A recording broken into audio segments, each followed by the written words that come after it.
ओम शांति। आपको आज एक छोटी सी कहानी सुनाते हैं। अगर वो कहानी सुनेंगे तो आपके जीवन में बहुत बड़ा परिवर्तन आएगा। कहानी का सार है, हमारे बोल हमारे व्यक्तित्व की पहचान दिलाते हैं।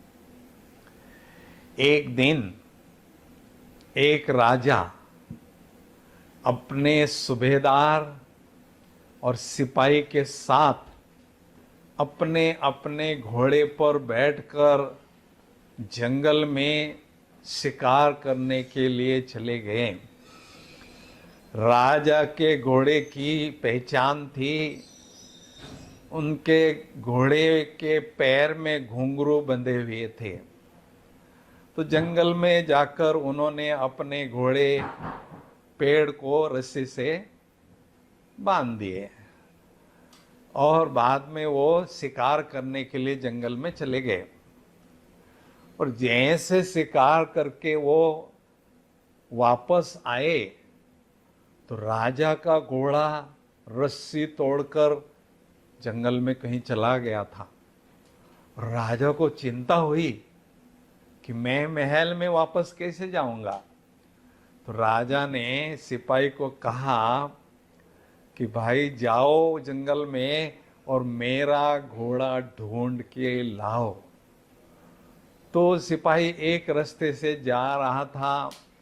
रास्ते में एक अंधा व्यक्ति बैठा था। तो सिपाही ने उनसे पूछा कि हे अंधे बाबा, यहां से कोई घोड़ा तो नहीं गुजरा, घुंघरू की कोई आवाज तो नहीं आई। तो सिपाही ने कहा नहीं भाई। तो सिपाही को वापस आने के लिए देरी हो रही थी, इसलिए राजा ने सूबेदार को कहा जाओ भाई मेरा घोड़ा जंगल से ढूंढ के लाओ। तो सूबेदार भी उसी रास्ते से जा रहे थे जहां वो अंधा व्यक्ति बैठा था। तो सूबेदार जी ने अंधे व्यक्ति को पूछा, बाबा जी यहां से कोई घोड़ा तो नहीं गुजरा, घुंघरू की आवाज तो नहीं आई। तो उन्होंने कहा कि नहीं भाई, अब सूबेदार को भी वापस आने के लिए देरी हो रही थी।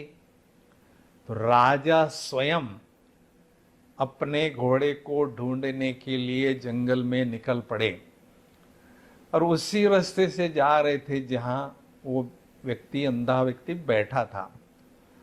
तो राजा ने उनसे पूछा, महात्मा जी यहां से कोई घोड़ा तो नहीं गुजरा, कोई घुंघरू की आवाज तो नहीं सुनाई दी। तो महात्मा जी ने कहा नहीं राजन। तो राजा चौंक गए। उन्होंने पूछा, महात्मा जी आपको तो दिखाई नहीं दे रहा है, आपने मुझे कैसे पहचाना कि मैं राजा हूं। तो सिपाही ने कहा कि देखो राजन, जो बड़ा व्यक्ति होता है उसका दिल भी बड़ा होता है और वो दूसरों के साथ बड़े सम्मान से बात करता है, रिगार्ड से बात करता है। तो इतना बड़ा सम्मान देकर आपने मुझे महात्मा जी पुकारा, तो मैंने सोचा ये कोई महान विभूति है। तो मेरे मुख से राजन शब्द ऑटोमेटिकली निकला। तो कहने का भाव है कि हमारे बोल हमारे व्यक्तित्व की पहचान दिलाते हैं। तो जैसे राजा ने सम्मान देकर महात्मा जी को बड़े प्यार से पुकारा, ऐसे हमें भी बहुत प्यार से और मीठे बोल से ही दूसरों से बात करना है।